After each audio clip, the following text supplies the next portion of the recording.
جو شخص تکبر کرتا ہے، یاد رکھیے اہل کبر پر اللہ کے ہاں سے نافرمانی کی مہر لگا دی جاتی ہے۔ یہ اللہ کی طرف سے نافرمان کہلایا جاتا ہے، اور جب تک اللہ نہ چاہے پوری دنیا مل کر بھی اسے ہدایت کے راستے پر گامزن نہیں کر سکتی۔ وَأَمَّا الَّذِينَ كَفَرُوا، جن لوگوں نے کفر کیا ان سے کہا جائے گا أَفَلَمْ تَكُنْ آيَاتِي تُتْلَى عَلَيْكُمْ فَاسْتَكْبَرْتُمْ وَكُنْتُمْ قَوْمًا مُجْرِمِينَ، بھلا ہماری آیتیں تم پر پڑھ کر سنائی نہیں جاتی تھی، پھر تم نے تکبر کیا اور تم نافرمان تھے۔ ہر بات پر نافرمانی میرا عزیزو یہ ایمان کو کوکلا کر دیتی ہے، انسان کے وجود کو خراب کر دیتی ہے۔ اللہ کا فرمان ہے قُلْ أَرَأَيْتُمْ إِنْ كَانَ مِنْ عِنْدِ اللَّهِ وَكَفَرْتُمْ بِهِ وَشَهِدَ شَاهِدٌ مِّن بَنِي إِسْرَائِيلَ عَلَى مِثْلِهِ فَآمَنَ وَاسْتَكْبَرْتُمْ إِنَّ اللَّهَ لَا يَهْدِي الْقَوْمَ الظَّالِمِينَ۔ اللہ رب العالمین ظالم لوگوں کو ہدایت نہیں دیتے۔ اور ظالم کون ہے؟ ظالم وہی ہے جو تکبر کرتے ہیں، اللہ کے نافرمان بنے پھرتے ہیں۔ اللہ کی نافرمانی سے بچیں۔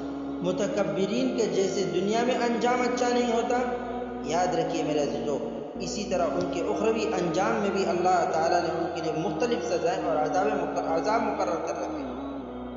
اللہ کا ارشاد ہے يَسْمَعُ آيَاتِ اللَّهِ تُتْلَى عَلَيْهِ ثُمَّ يُصِرُّ مُسْتَكْبِرًا كَأَن لَّمْ يَسْمَعْهَا فَبَشِّرْهُ بِعَذَابٍ أَلِيمٍ۔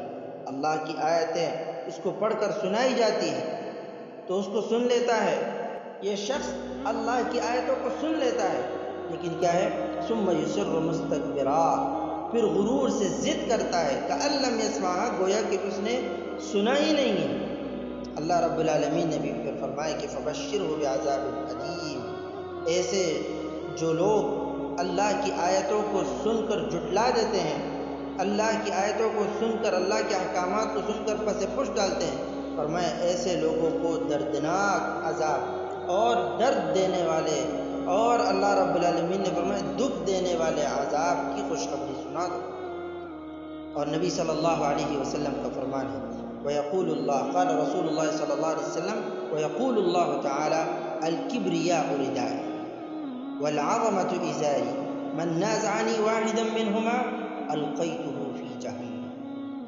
اللہ رسول اللہ صلی اللہ علیہ وسلم نے فرمایا اللہ تعالیٰ فرماتا ہے کہ بڑائی کبریائی میری چادر ہے اور عظمت میرا دیبند، جو ان دونوں میں سے کسی ایک کے لیے بھی مجھ سے جھگڑے، یعنی ان میں سے کسی ایک کا بھی دعویٰ کرے القیتہ فی جہنم، میں اس کو جہنم میں ڈالوں۔